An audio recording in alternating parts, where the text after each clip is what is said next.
Hola Gabriel, buen día, ¿cómo te va? ¿Cómo estás? ¿Qué tal, Diego? ¿Cómo estás? Buen día, ¿cómo estás? Bien, bien, bien, un gusto poder saludarte. 20 años ya Usted- pasó, la verdad prácticamente toda una vida.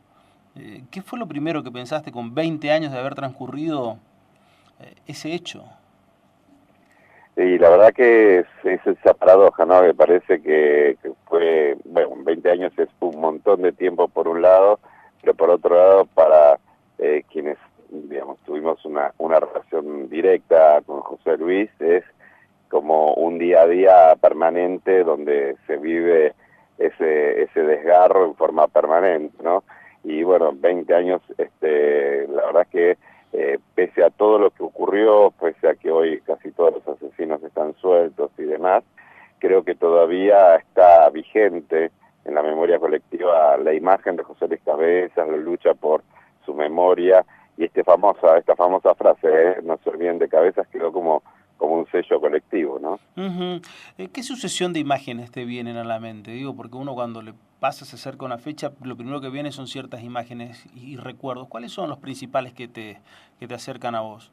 Mira, en lo personal, lo primero que siempre, bueno, que trato de recordar también es básicamente a José Luis con vida, digamos, a José Luis con el cual compartíamos la cobertura de temporada en Pinamar para la revista Noticias, que nos divertíamos haciendo nuestros trabajos, que disfrutábamos, que renegábamos también, que hacíamos bromas, que teníamos una gran complicidad en el buen sentido de la palabra en cuanto a nuestro trabajo, que nos conocíamos todas las mañas, y que bueno, que realmente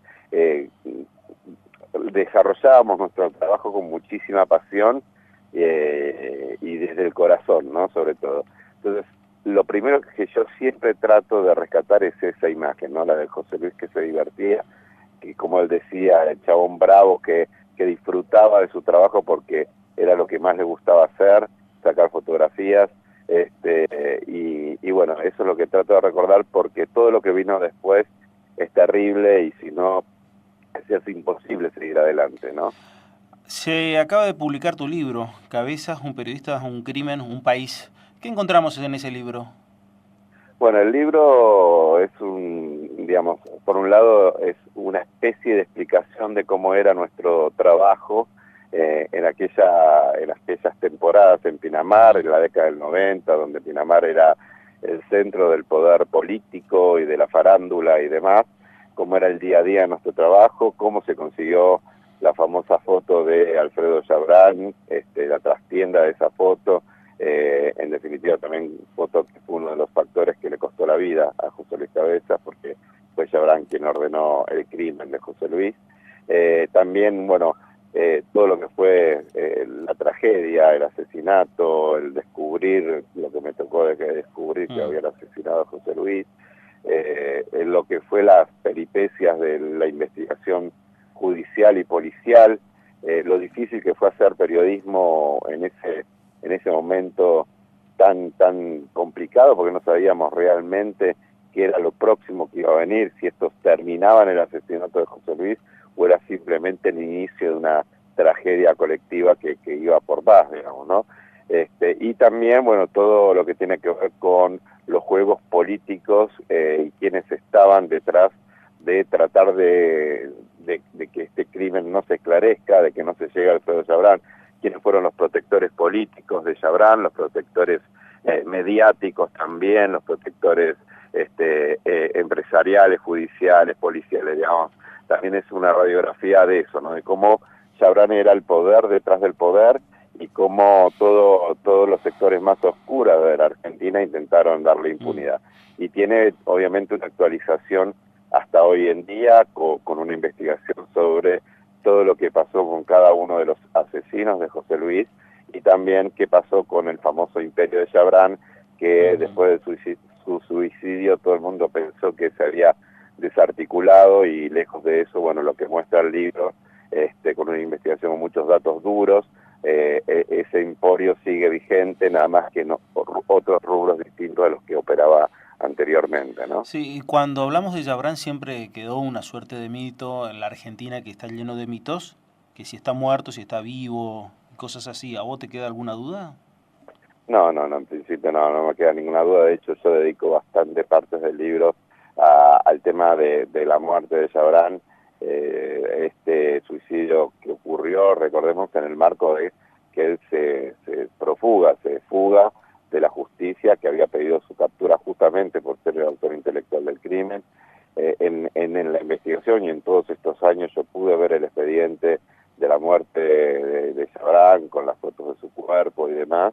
Pude ver también las pruebas de ADN, las pruebas dactiloscópicas, los testimonios de más o menos alrededor de casi 70 personas que vieron en alguna u otra circunstancia el cuerpo, o sea, los testigos como también los peritos que trabajaron sobre el cuerpo, incluso algunos colegas que lo llegaron a ver, y también los movimientos posteriores de la familia de Chabrán que demuestran que sí, que se suicidó y que fue esa la persona que se encontró en la estancia San Ignacio de Entre Ríos, ¿no? En todos estos años hemos leído varias cosas sobre Alfredo Chabrán en varios libros y siempre me quedó una sensación que en realidad Chabrán no era no era de un sector político, sino era de lo que es la estructura política. Esto quiere decir que era un actor que jugaba con todos los sectores políticos. Por lo menos la impresión que me queda. Vos con mayor profundidad a la hora de tener las cosas de primera mano, de poder haber tenido contacto absolutamente de todo tipo e investigar, ¿fue solamente el empresario de un momento en la Argentina, de un sector determinado político?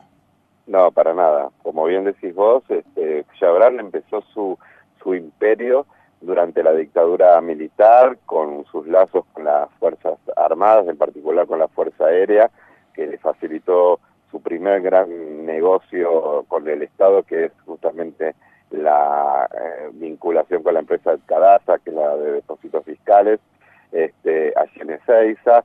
Pero aparte después, bueno, lo que hizo fue diversificar su negocio durante el gobierno de Raúl Alfonsín, o sea, del radicalismo, y se consolidó con todo en el gobierno de Carlos Menem, que era del justicialismo. Y lo que surge también de cuando se empiezan a hacer los cruzamientos de llamados a través del sistema Excalibur, es que Chabrán tenía un respaldo, por eso yo digo que era el poder detrás del poder, que era, no importara el gobierno que estuviese en el momento, él era el verdadero poder. Y bueno, y él quería que ese poder se mantenga en las sombras, porque mucho de ese poder tenía que ver con cuestiones ilegales, la compra de voluntades políticas, el apriete a todo aquel que se les pusiese en el camino y demás, ¿no? El Excalibur también demostró, bueno, los lazos de Chabrán con el poder ejecutivo de entonces, con el poder legislativo y sus distintas expresiones dentro del poder legislativo, con el poder judicial, con la iglesia, con el periodismo, con el gremialismo, con los servicios de inteligencia, las Fuerzas Armadas y las fuerzas policiales. Es decir, él tenía compradas voluntades en todos esos sectores políticos, por eso era el poder real en la Argentina. Y el libro justamente se llama Cabezas, un periodista, un crimen, un país, justo porque en este mensaje de silenciamiento contra un periodista, lo que quedó al desnudo también fue ese país oculto, ¿no? Un país vinculado a las mafias, a la impunidad y también a las ilegalidades, ¿no? Ese sector, ese poder, bueno, recuerdo uno de los datos que siempre me quedó en la memoria, los abogados de Chabrán, en ciertos momentos históricos. Uno de ellos fue el propio Guillermo Ledesma, quien fue uno de los jueces que enjuició a la Junta, por ejemplo, uno de los tantos abogados. Ese sector, ese poder, ¿desapareció o se transformó y está de otra manera ahora? Mira, no existe una estructura hoy como la que tenía Chabrán en su vínculo con el Estado, digamos, ¿no? O sea, Chabrán era el empresario más poderoso de la Argentina, quizás no teniendo la mayor fortuna, porque había otras familias que tenían mayor fortuna que él. Él tenía una gran fortuna de aproximadamente 4.000 millones de dólares, ¿no? Pero no era el empresario más rico de la Argentina. Lo que tenía es que manejaba las áreas más estratégicas del país, manejaba la carga y descarga de los aeropuertos a través de la empresa Intercargo, manejaba los depósitos fiscales a través de Cadasa, manejaba los free shops a través de la empresa Interbaires, manejaba el correo interno a través de OCA y el clearing bancario a través de Ocasa, tenía relación con la confección de los documentos a través de Chicone Calcográfica, es decir, manejaba las áreas más sensibles de la Argentina, y esas son áreas que justamente tienen como contraparte en general al Estado, ¿no? Y en general eran negocios, no eran con el Estado, sino yo siempre digo contra el Estado, porque en general eran negocios beneficiados, que beneficiaban particularmente a Chabrán, pero que perjudicaban al Estado argentino, es decir, a todos nosotros. Esa estructura como tal, ¿no? Y todo eso con una estructura de seguridad que acompañaba todas estas políticas, que eran ex represores de la dictadura militar, que lejos de ser lo que se conoció como la mano de obra desocupada, pasó a ser la mano de obra ocupada en democracia por las empresas de Alfredo Chabrán, ¿no? Eso como tal quedó desarticulado a partir del crimen de José Luis Cabezas y las evidencias que llevaron a Chabrán.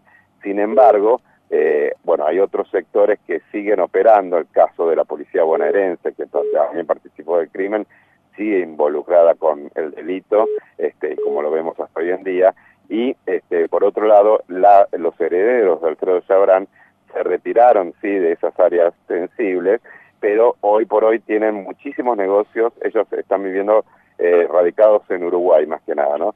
Pero tienen muchísimos negocios en Uruguay y en la Argentina, muchos más incluso que los que tenía su propio padre, pero más vinculados a áreas financieras, a desarrollos inmobiliarios y al turismo, ¿no? Esas son como las tres grandes áreas que están ahí, y dentro del turismo agrego el tema de los taxis aéreos, ¿no? De hecho, por ejemplo, para citar un ejemplo concreto, cuando fue todo el escándalo de Antonini Wilson, sí, el avión en el que vino Antonini Wilson, que era rentado por la empresa estatal Enarsa, era un avión de una empresa de la familia de Chabrán, ¿no? O sea, que le cambiaron el nombre para disimular, pero que seguía bajo su comando. O sea que, lejos de lo que se piensa, que se fueron de la Argentina, que desarmaron su imperio, esa herencia se calcula entre 1.000 y 2.000 millones de dólares, depende de las fuentes, se recicló en todos estos desarrollos.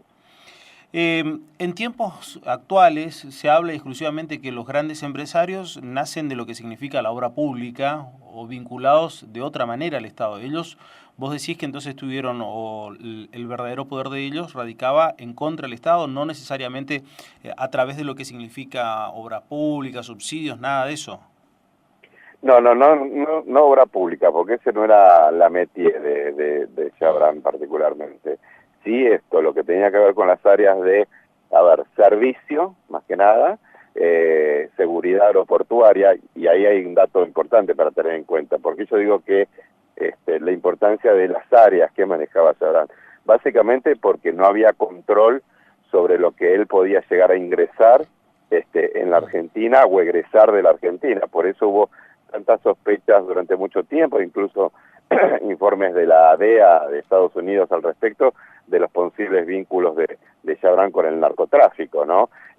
Básicamente hay que decir que en esta cuestión hubo cualquier cantidad de informes de la DEA que dejó de estar tan activa al momento del suicidio de Chabrán, por esta lógica de que si la persona no vive más, no siguen con las investigaciones, pero donde se sospechaba que gran parte de la fortuna de Chabrán tenía que ver con estos vínculos con el narcotráfico, ¿no? Sí, siempre se habló de eso también, narcotráfico, y ahí va dirigida la próxima pregunta. ¿Hay algún tipo de elemento cierto como para decir una Argentina que cada vez que encuentra un narcotráfico encuentra en los principales country del país, como pasó en esta última semana con el caso del country en el Ezeiza, pero que siempre hablamos de esos lugares exclusivos y cuando nos queremos dar cuenta en los últimos 10 años vimos que prácticamente la gran mayoría del tronco fundamental del narcotráfico pasó por Argentina en esos lugares exclusivos?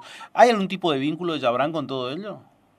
Bueno, lo que te mencionaba recién eran estas investigaciones que había hecho particularmente la DEA sobre sus sospechas de que Chabrán había logrado su crecimiento patrimonial básicamente vinculados a este tipo de negocios.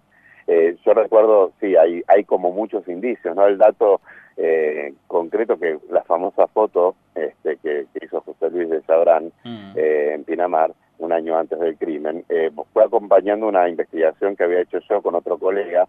En mi caso había investigado el negocio que quería hacer Chabrán en Pinamar, de un puerto deportivo controlado solo por él, con salida exclusiva a la ruta, digamos, no solamente al mar, sino hacia la ruta, y que cuando yo descubrí esa inversión que quería hacer y cómo estaba operando muy fuertemente en ese sentido, bueno, se frenó ese proyecto en medio de la guerra entre Eduardo Duhalde y Carlos Menem, y como Chabrán respondía a Carlos Menem, o Menem respondía a Chabrán, eso es algo que nunca va a quedar en claro, en definitiva se frenó ese proyecto, ¿no?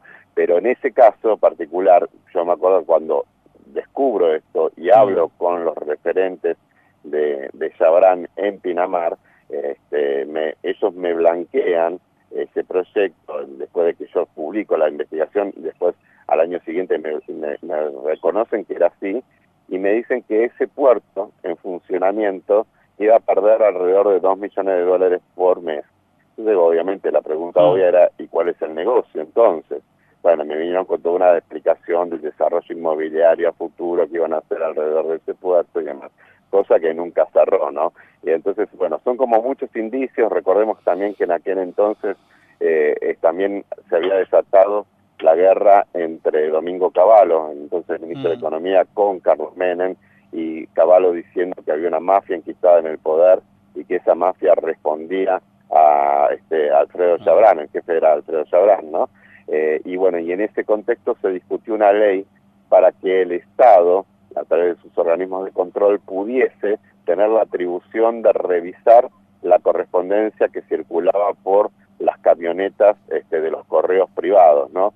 Y hubo un enorme lobby encabezado por el propio presidente Carlos Menem para evitar que esa ley sea sancionada en el Congreso, ¿no? Una ley impulsada por sectores de su propio gobierno que estaban enfrentados con Chabrán, y él la frenó justamente porque el principal afectado por esta situación de que le podían requisar justamente todo lo que se cargaba en esas camionetas blindadas, el principal, impulsor político para frenar eso fue justamente el propio Carlos Menem. Entonces, bueno, todo eso son como indicios que se van sumando en torno a la sospecha de que Chabrán no era simplemente un cartero, como él decía, sino que podía tener vínculos con esos negocios tan oscuros, ¿no? En recuerdo una de las tantas interpretaciones que se ha dado, es que precisamente donde apareció el cuerpo de José Luis, es un lugar donde transitaba Eduardo Duhalde, que todo el mundo sabía que iba a pescar en esa zona. Y una de las cosas que se dijo, ese fue un mensaje voy a decir una frase que suena muy dura y a vos habrás escuchado 20 veces, que le tiraron el cuerpo a Duhalde prácticamente. Exactamente. ¿Crees que es te algo tiraron así? un muerto, la frase que incluso el propio Duhalde reconoce que supuestamente le dijo el propio expresidente Raúl Alfonsín, ¿no? En una confesión, una charla privada entre ellos, él recuerda eso, pero después hay otra versión que dice que él mismo es el que dice esa cuestión, o sea, que es el propio Duhalde que dice me tiraron un muerto. Los datos son concretos, o sea, José Luis casi lo secuestran de la fiesta de la casa de Oscar Andreani, claro, ¿no? Pero bueno, ahí justamente unos vecinos vieron los movimientos sospechosos de esta gente, entonces se fueron a esperarlo a la casa. José Luis, bueno, el cumpleaños de la casa de Oscar Andreani era apenas a 80 metros de la casa de Duhalde, y lo terminan asesinando en esta cava de General Madariaga, en este camino que conducía a la Laguna Salada Grande, donde Duhalde iba a pescar recurrentemente, y de hecho hay imágenes que lo muestran a Duhalde pasando 2 horas después del crimen por el lugar, y hablando con la policía, que es la propia policía la que le dice que habían encontrado un cuerpo en ese lugar y demás. Hay imágenes de fotos y de videos de eso, ¿no? Entonces, en esa interpretación, Duhalde siempre creyó que el mensaje fue para él también, ¿no? O sea, y en definitiva que tenía que ver con esta guerra que él tenía con Chabrán particularmente, pero también con el gobierno de Carlos Menem. Sí, la coincidencia, la paradoja, no sé, vos quizás poder llegar a interpretar un poco más, salió de lo de Andreani, que era el competidor directo de Chabrán, de Oca, y prácticamente perdió la vida allí. Es Totalmente, una casualidad es muy nada más. fuerte eso. Es más, vale recordar también que en su momento, cuando Cavallo hace la denuncia contra Chabrán, él señala que Chabrán había conquistado una serie de empresas satélites en base al temor, ¿no? En base a los aprietes. A una de las que menciona es la firma de Oscar Andreani, ¿no? Yo la verdad que a lo largo de mis años y de mi investigación no encontré vínculo comercial directo entre Chabrán y Andreani, más allá de que compartían un área específica, ¿no? Pero sí, es muy emblemático eso, o sea, a todos los elementos. Vos sabés que hay un capítulo del libro que habla sobre un mensaje multidireccional, ¿no? Y que tiene que ver con una hipótesis que tenían sobre el asesinato también la familia fundadora de Pinamar, los Bunge y Show, ¿no? Y resulta que ellos esto me lo contaron a mí, está en ON, digamos, ¿no? Ellos tienen la expectativa, o tienen la idea en realidad, que en el asesinato de José Luis hubo un mensaje, primero obviamente para nosotros, para los que hacíamos las investigaciones sobre Chabrán, después Gualde, pero ellos señalan que también hubo un mensaje hacia ellos, ¿no? Porque ellos en definitiva eran los dueños de las tierras originales ahí en Pinamar, y ellos se habían negado a venderle las tierras que él quería utilizar para el puerto deportivo, porque, como solía hacer Chabrán, ofrecía una mínima parte de lo que esas tierras realmente valía. O sea, lo que valía 8, Chabrán ofrecía 1, ¿no? Y entonces ellos dicen que una de las estructuras, así lo dicen textualmente, una de las estrategias que utiliza la mafia para apretar, en definitiva, y obligar a vender, es generar una situación de incertidumbre, de miedo y demás, para que se devalúen esos lugares, ¿no? Y obligarlos, apretarlos de tal manera, más hacia el mensaje mafioso en sí mismo, obligarlos a vender a mucho menor precio. Y ellos se consideran también destinatarios de este mensaje, ¿no? Pero bueno, digamos, son hipótesis. Lo concreto es que mataron fue a José Luis Cabezas, que era mi compañero de trabajo, y que lo que demostró la justicia, en definitiva, es que la orden impartió de Alfredo Chabrán a través de su jefe de custodia, Gregorio Ríos, que es de la provincia de ustedes, ¿no? Así que tengan cuidado porque sé que anda por ahí dando vueltas. ¿Gregorio Ríos anda por acá por Corrientes? De hecho, lo liberaron antes de tiempo y demás, ¿no? Y que en esto participó la policía de Pinamar, por un lado, y esta banda de delincuentes comunes, ¿no? Y que eso, que la motivación, lo que determinó la justicia, que la motivación del crimen era la foto que José Luis le hizo a Chabrán, pero también la búsqueda que nosotros hicimos de más información y el intentar acercarnos a Chabrán para entrevistarlo en los días previos al asesinato, lo que generó, lo que nosotros no sabíamos, que había un plan criminal en marcha, y generó un revuelo impresionante entre su custodia cada vez que nos acercábamos a Chabrán, que se intercomunicaba con la policía y con los asesinos de José Luis, ¿no? Dijiste una cosa al pasar que a mí me resuena y me repica la cabeza. ¿Gregorio Ríos está acá en Corrientes?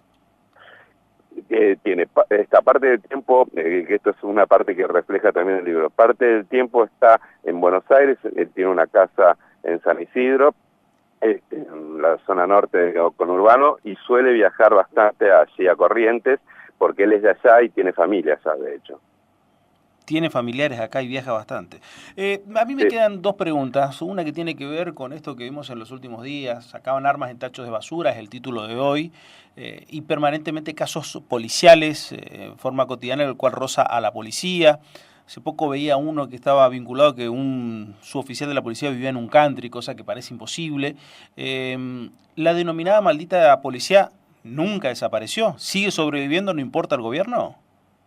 Sí, porque yo lo que digo es, se cambiaron los nombres, se cambiaron las cúpulas, hubo distintas concepciones del manejo de la policía bonaerense en distintos momentos de la historia, pero las prácticas y el sistema de recaudación ilegal en la policía bonaerense sigue existiendo. Fíjate que cuando ocurrió hace poco tiempo, se hizo un allanamiento en la sede de la policía de La Plata, que es una sede regional, digamos, se descubrió toda una estructura de sobres que tenían hasta el número de comisaría a la cual de la cual provenían, digamos, en realidad, que era justamente cómo se financiaba ilegalmente la estructura jerárquica de esa dependencia y se distribuían, obviamente vinculados a la recaudación ilegal vinculada al juego, a la prostitución, a la droga y demás. O sea, el sistema como sistema lamentablemente sigue funcionando más allá de los cambios de gobierno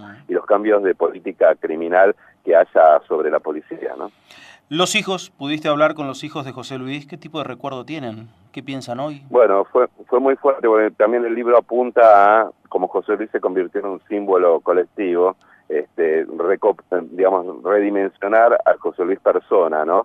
Y contar cómo era José Luis. Y bueno, y ahí por primera vez hablan los hijos, y ellos primero eran muy chiquitos cuando ocurrió el crimen. Juan tenía 5 años, Agustina tenía 6, y Candela, que es la hija del segundo matrimonio de José Luis, tenía apenas 5 meses, ¿no?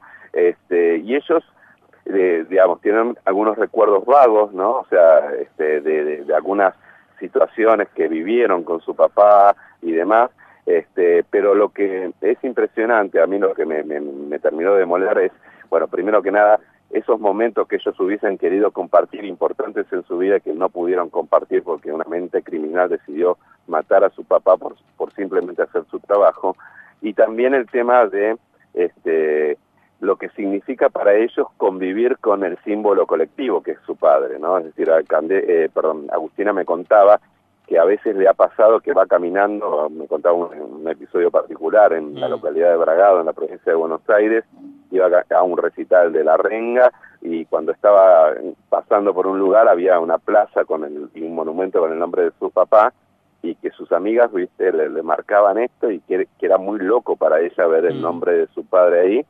Bueno, y en el libro justamente lo que hay también es un recorrido por todo el país, por todos los lugares que llevan el nombre de José Luis Cabezas, ¿no? Que para nosotros es muy paradójico, ¿no? Porque era nuestro compañero, lo conocíamos, y verlo convertido en plazas, en monumentos, en recordatorios permanentes, muy fuerte. De hecho, ahí ustedes allí en Corrientes, en el Paseo de los Artesanos, ahí en la Costanera, tienen un espacio un paseo que se llama José Luis Cabezas también, ¿no?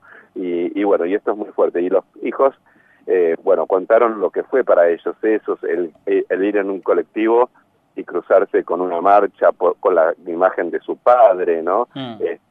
Juan, que con total inocencia aquel entonces le preguntaba a su mamá si era cierto que su papá lo habían matado por una foto, y si era porque había hecho mal esa foto, digamos, una cosa muy fuerte desde esta dimensión humana, ¿no? Sí, indudablemente que para los chicos que con total inocencia habrán transitado toda su vida con ese ícono, con esa imagen del padre, que no lo pudieron llegar a disfrutar, y que debe ser bastante chocante, ¿no? Porque uno siempre ve en las plazas a próceres de siglos pasados, y acá estamos hablando de ver a tu padre que casi no lo pudiste disfrutar en una plaza, o recordando que es recordado de forma permanente y constante a través de los medios de comunicación por lo simbólico que significa. Debe ser una cuestión bastante chocante. Gabriel, te agradezco mucho estos minutos, te mando un abrazo, y la verdad me parece que el libro es altamente recomendable como para poder interiorizarse y ver un poco más de lo que en realidad nos toca en la Argentina, que no es ni tan malo ni tan bueno, es en realidad en muchos sentidos lo que nos toca y lo que somos. Te agradezco mucho estos minutos, Gabriel. Muchas gracias a ustedes, un gran saludo para todos tus compañeros también. Gracias.